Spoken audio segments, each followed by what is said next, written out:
Just one man single-handedly armed only with his belief in ordinary people transformed the world of finance forever. Much like everyone else, you might think modern banking was built by the wealthiest elites. I am sorry to disappoint you, but it truly wasn't the case. By the end of this video, you will learn how a produce vendor with no formal education in finance laid the foundation of modern banking. When we roll back in 1906 as San Francisco lay in ruins after one of the most devastating earthquakes in history, one man did the unthinkable. He opened a makeshift bank on a wharf, lending money to anyone who needed it, without collateral or questions.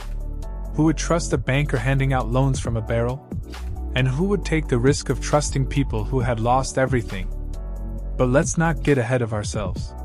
This is the untold story of Amadeo Giannini, the man behind the founding of Bank of America.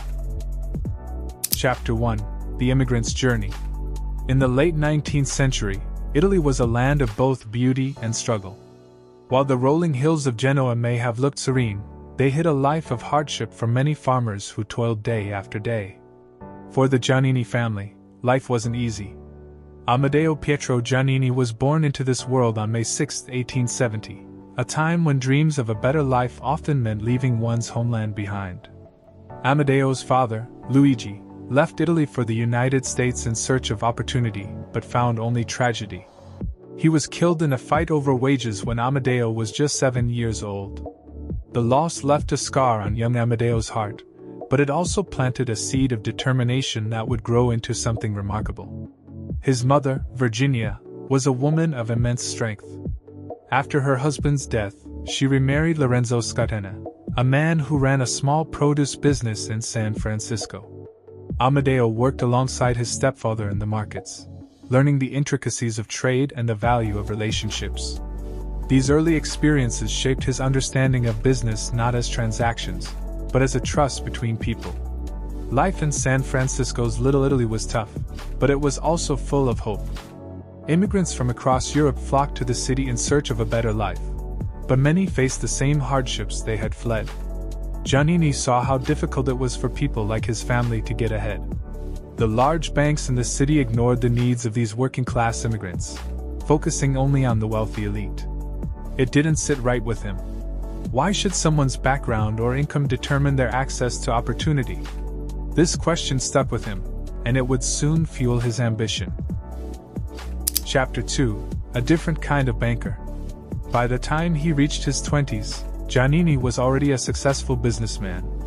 He had taken over his stepfather's produce business, transforming it into a thriving operation. But for Giannini, personal success wasn't enough. He saw the struggles of his community and knew he could do more. He wasn't content with merely selling produce. He wanted to help people build lives, to create a system that lifted everyone, not just the privileged few. In 1904, Giannini made a decision that would change not only his life but the lives of countless others. He decided to open a bank, not for the wealthy, but for the everyday person. His idea was radical for the time. Banks didn't lend to immigrants or small business owners without collateral. Giannini knew that if these people had the chance, they would work hard to pay back their loans. He believed in their potential.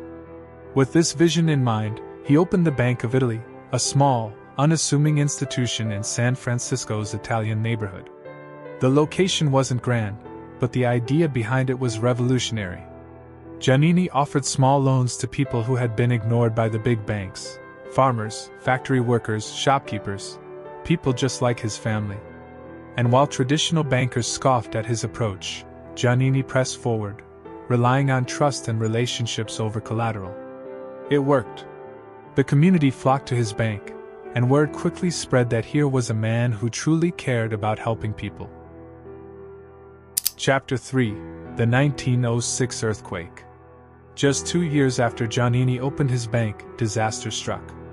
In the early hours of April 18, 1906, San Francisco was rocked by one of the most devastating earthquakes in American history. Buildings crumbled, fires spread uncontrollably, and the city was plunged into chaos. The earthquake wasn't just a physical disaster, it was a financial one. Banks across the city were destroyed, and people couldn't access their money. Panic set in. While others hesitated, Giannini acted. His bank building was damaged, but the man who had built his institution on trust wasn't about to let his customers down. In a bold move, he salvaged what money he could, loading it onto a horse-drawn cart and hiding it under crates of oranges to avoid looters. Then, in a display of leadership that would define his legacy, Giannini set up a temporary bank on the docks, offering loans to people who had lost everything. Without demanding collateral, without hesitation, he trusted his customers. And they trusted him back. This moment wasn't just a demonstration of Giannini's commitment to his community, it was a turning point for his bank. While other institutions remained closed for weeks, Giannini was out in the streets, helping people rebuild their lives. His swift actions during the crisis earned him the loyalty of thousands and solidified the reputation of the Bank of Italy as an institution that stood by its customers in their time of need. Chapter 4: Growing Beyond Expectations. In the aftermath of the earthquake, the Bank of Italy's reputation soared. Giannini's willingness to take risks, not in search of profit but in service of his customers, set him apart from other bankers. His business grew rapidly, but with that growth came new challenges and opportunities. By the 1920s, Giannini had expanded his operations far beyond the borders of San Francisco. Branches of the Bank of Italy began appearing across California, and Giannini's influence grew. But he wasn't done yet. His vision was always larger than just one city or state. Giannini wanted to create a bank for the people, one that could serve every corner of the country. In 1930, he made a bold move, renaming his institution the Bank of America. The new name was more than a rebranding. It reflected Giannini's belief that everyone in America, regardless of their background or wealth, deserved access to financial services. Under Giannini's leadership, the Bank of America expanded into new markets, opening branches across the United States. He revolutionized the banking industry by introducing the concept of branch banking, which allowed customers to access their accounts from any branch of the bank, not just the one where they opened it. This innovation made banking more accessible and convenient for the average person, and it further cemented Giannini's reputation as a man who was changing the rules of the game. Chapter 5: Financing the Future. Giannini wasn't just a banker, he was a visionary. He understood that in order to truly help people, he needed to invest in the future. And so, in the 1920s, he turned his attention to a new and struggling industry, Hollywood. At the time, many considered the film industry to be little more than a passing fad. Few banks were willing to lend money to filmmakers, but Giannini saw potential where others didn't. He believed that movies had the power to entertain and inspire, and he was willing to take a risk on them. One of Giannini's most notable investments was in a young filmmaker named Walt Disney. When Disney approached banks for funding to produce Snow White and the Seven Dwarfs, he was turned down again and again. The project was seen as too ambitious, too risky. But Giannini believed in Disney's vision and financed the film's production. Snow White became the first full-length animated feature film and a massive success, cementing Disney's place in the history of cinema. Giannini's support of the film industry didn't stop there. He financed numerous other films and helped turn Hollywood into the global powerhouse it is today. But Giannini's ambitions went beyond the silver screen. He also financed major infrastructure projects that helped shape modern America. One of his most significant contributions was the funding of the Golden Gate Bridge, a project that many saw as impossible. Yet, with Giannini's backing, the bridge was completed in 1937, becoming an iconic symbol of San Francisco and a testament to the power of vision and perseverance. Chapter 6: Depression and War. The 1930s brought new challenges as the Great Depression swept across the nation. Banks collapsed, businesses failed, and millions of people lost their jobs. It was a time of fear and uncertainty, and the banking system was in shambles. But Giannini had built his bank on principles of trust and service, and those principles helped the Bank of America weather the storm. Unlike many of his competitors, Giannini had never engaged in risky stock market speculation. His bank had always focused on serving the needs of the everyday person, and that strategy paid off during the Depression. While other banks were closing their doors, the Bank of America remained open, providing loans to struggling businesses and helping people get back on their feet. Giannini's steady hand during the crisis earned him the loyalty of customers across the country. World War II brought a new set of challenges. As the United States mobilized for war, Giannini's bank played a crucial role in financing the country's war efforts. The Bank of America provided loans to companies that produced military supplies, helping to fuel the engines of war that would eventually lead to victory.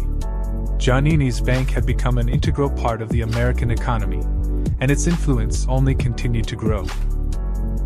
Chapter 7: Legacy.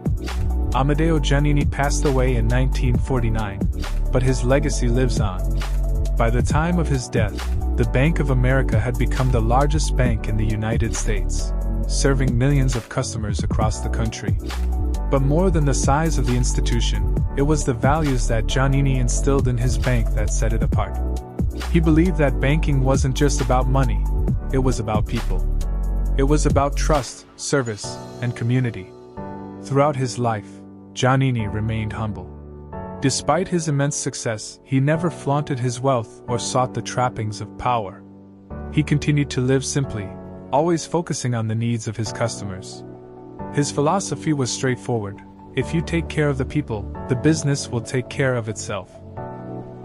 Giannini's story is a testament to the power of vision, hard work, and belief in the potential of others. From a small produce stand in San Francisco to the creation of one of the world's largest banks, Giannini's journey was one of determination, resilience, and unwavering commitment to the people he served. His legacy is not just a financial empire but a reminder that the most important asset in any business is trust. What do you think of Amadeo Giannini's approach to banking? Share with us down in the comments section. Make sure to give this video a like and subscribe for more content. Thanks for watching, and remember to check out our other videos on various interesting topics.